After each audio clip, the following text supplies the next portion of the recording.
જૈન મિત્રો, આજના આ વિડીયોમાં આપણે વાત કરીશું કે આઈ ખેડૂત પોર્ટલ ઉપર અરજી ફોર્મ ભરવાનું શરૂ થઈ ગયેલ છે। જે પણ ખેડૂતો સબમર્સિબલ પંપની ખરીદી કરવા માંગતા હોય તો તેના ઉપર ખેડૂતોને ₹33,525 રૂપિયાની સહાય આપવામાં આવશે। તો આ યોજનાની વધુ માહિતી તેમજ ફોર્મ કઈ રીતે ભરવું તેની સંપૂર્ણ માહિતી આજના આ વિડીયોમાં આપેલી છે। તો આ વિડીયોને તમે સંપૂર્ણ જોજો અને આ વિડીયો તમને પસંદ આવે તો વિડીયોને લાઇક કરજો, શેર કરજો અને ચેનલને સબસ્ક્રાઇબ કરેલી ન હોય તો ચેનલને તમે સબસ્ક્રાઇબ કરી દેજો। જોઈએ મિત્રો કે ખેડૂતોને ગુજરાત સરકાર દ્વારા છે તે સબમર્સિબલ પંપની ખરીદી ઉપર ₹33,525 રૂપિયાની સહાય આપવામાં આવે છે।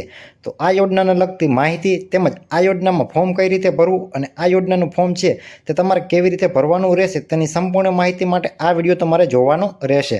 તો સર્વપ્રથમ તમારે તમારા મોબાઈલ, કોમ્પ્યુટર અથવા તો લેપટોપમાં iKhedootGujarat.gov.in નામની વેબસાઇટ છે તેના ઉપર તમારે આવી જવાનું રહેશે। મિત્રો, આ પેજ ખુલ્લું છે, ઉપર તમે વેબસાઇટની છે તે જોઈ શકો છો અને આ ગુજરાત સરકારની ઓફિશિયલ વેબસાઇટ છે। તો આ વેબસાઇટને તમે ઓપન કરશો એટલે આ પ્રકારે તમને વિવિધ પ્રકારના મેનુ છે તે જોવા મળશે। તો આમાં તમારે યોજના લખેલો ઓપ્શન છે તેના ઉપર ક્લિક કરી દેવાનું રહેશે। જેવું મિત્રો તમે યોજના લખેલા ઓપ્શન ઉપર ક્લિક કરી દેશો એટલે આ યોજનામાં જે પણ યોજનામાં ફોર્મ ભરવાનું શરૂ હશે જે ઘટકોમાં એ તમને અહીં જોવા મળશે। તેમાં તમારે અહીં ખેતીવાડીની યોજના માટે અહીં ક્લિક કરો તે તમારે બ્લુ કલરનું લખેલું છે તેના ઉપર ક્લિક કરી દેવાનું રહેશે। જેવું મિત્રો તમે તેના ઉપર ક્લિક કરી દેશો એટલે ખેતીવાડીની જે પણ યોજનાઓમાં ફોર્મ ભરવાનું શરૂ હશે તે તમને અહીં જોવા મળશે। તેમાં તમને જોવા મળે છે કે સિંચાઈ સુવિધા માટેના ઘટકો અને તેમાં તમને પંપ સેટ લખેલું જોવા મળે છે।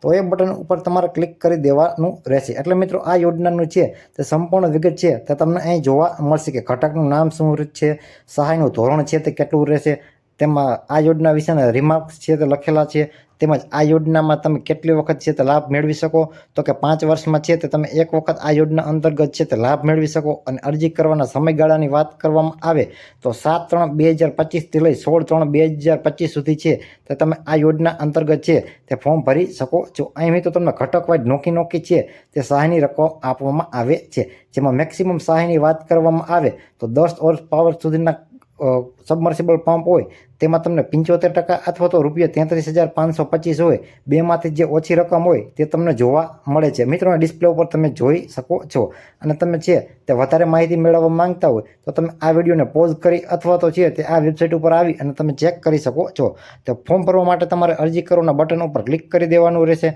ત્યારબાદ આ ઘટકમાં તમને પૂછવામાં આવશે કે તમે ખરીદી કરી લીધેલ છે અથવા તો ખરીદવાનું બાકી છે, તો અહીં તમારે છે તે યસના બટન ઉપર ક્લિક કરી દેવાનું રહેશે।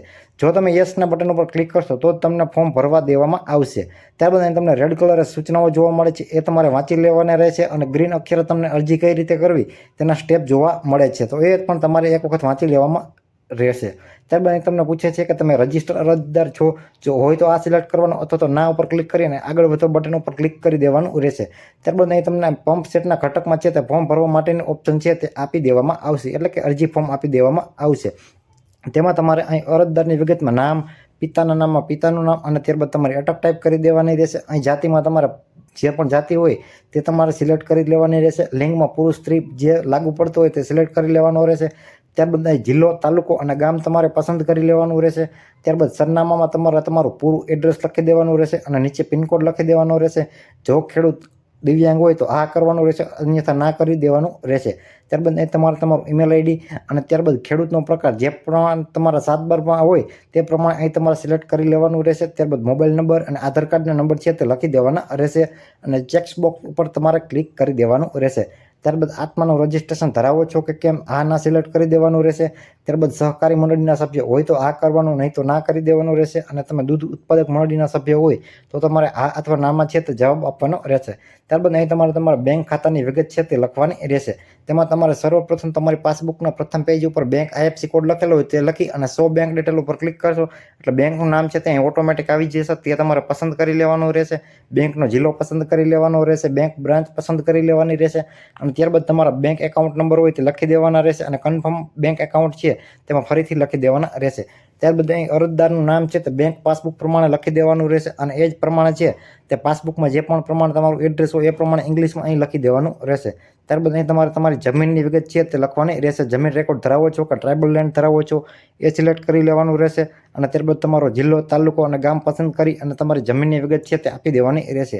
અને રેશન કાર્ડની વિગતમાં તમારે તમારા રેશન કાર્ડના નંબર લખીને સર્ચ બટન ઉપર ક્લિક કરશો એટલે રેશન કાર્ડના જે પણ સભ્યો હશે તેના નામ અહીં તમને જોવા મળશે. એ તમારે અહીંથી સિલેક્ટ કરી લેવાના રહેશે. ત્યારબાદ અહીં તમે અન્ય વિગતોમાં છે તે તમે જે પણ ખરીદી કરેલો હશે બિલ, તે તમારે બિલની વિગત છે તે અહીં લખવાની રહેશે. અહીં તમારે તેનો કોડ લખવાનો રહેશે. ત્યારબાદ બિલ નંબર લખવાના રહેશે અને બિલ કઈ તારીખે ખરીદી કરેલ છે તે બિલ તારીખ લખી દેવાની રહેશે. અને ત્યારબાદ કેપ્ચા કોડ ભરી અને અરજી ફોર્મને સેવ કરી દેવાનું રહેશે. એટલે તમને એક અરજી નંબર આપી દેવામાં આવશે. એ અરજી નંબરને તમારે અહીં અરજી કન્ફર્મ કરો તેના ઉપર ક્લિક કરી અને અરજીને કન્ફર્મ કરી લેવાની રહેશે. અને જો તમારે કોઈ ડોક્યુમેન્ટ અપલોડ કરવાના બાકી હોય તો તમારે પેલા ડોક્યુમેન્ટ અપલોડ કરી દેવાના રહેશે. અને જો કોઈ ભૂલ હોય તો તમારે અરજી ફોર્મ પણ અપડેટ કરી લેવાનું રહેશે. અને ત્યારબાદ કન્ફર્મ કરવાનું રહેશે. કન્ફર્મ કરી લીધા પછી અરજીમાં તમે કોઈ પણ પ્રકારનો સુધારો કરી શકતા નથી. તો આવી રીતે તમે ફોર્મ ભરી અને પ્રિન્ટ કાઢી અને તમે આ યોજનાનો લાભ છે તે મેળવી શકો છો. અને જો આની વધારે માહિતી જોતી હોય તો તમે તમારા ગ્રામ પંચાયત અથવા તો ગ્રામ સેવક હોય તેનો સંપર્ક કરી શકો છો. તો મિત્રો, આવી જ રીતે તમે એન્જલ ઇન્ફોર્મેશન યુટ્યુબ ચેનલ ઉપર સરકારી યોજના, સરકારી ભરતી, જમીન record, Aadhaar card, Ayushman card, ચૂંટણી કાર્ડ, રેશન કાર્ડ, શ્રમ card, PAN card, driving licence, PM Kisan, i ખેડૂત, ડિજિટલ ગુજરાત, ઈ સમાજ કલ્યાણ, ઓજસ સંબંધિત તથા અન્ય રસપ્રદ માહિતીસભર વિડીયો છે તે તમે આ ચેનલ ઉપર જોઈ શકશો. તેમજ અમારી આ યુટ્યુબ ચેનલના વિડીયોને તમે લાઇક કરી દેજો, શેર કરી દેજો. અને આ યુટ્યુબ ચેનલને તમે સબસ્ક્રાઇબ નથી કરેલી તો અત્યારે જ આ યુટ્યુબ ચેનલને તમે સબસ્ક્રાઇબ કરી લેજો. તો મળીએ મિત્રો એક નવા વિડીયોમાં નવા ટોપિક સાથે. ત્યાં સુધી જય હિન્દ.